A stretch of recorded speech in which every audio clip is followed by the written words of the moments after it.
আমরা আসলে একটি কথা বলতে চাই, উদীচী কিংবা ছায়ানটের মতো প্রতিষ্ঠান ভেঙে পুড়িয়ে দিয়ে আমাদেরকে কি থামানো যায়?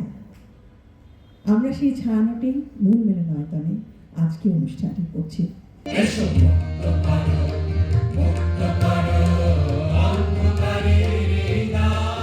শিল্প, সংস্কৃতি ও সঙ্গীত চর্চার ক্ষেত্রগুলোতে বিভিন্ন অজুহাতে যেসব হামলা ও ধ্বংসযজ্ঞ পরিচালিত হয়েছে তা আমাদের বেদনাহত, উদ্বিগ্ন ও ক্ষুব্ধ করেছে।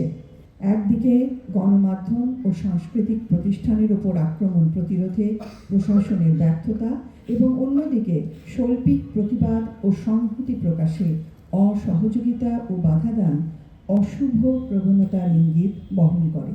আমরা দেশবাসীর সঙ্গে মিলে সাম্প্রতিক হামলাকারীদের অবিলম্বে গ্রেপ্তার ও বিচারের ব্যবস্থা করার দাবি জানাচ্ছি।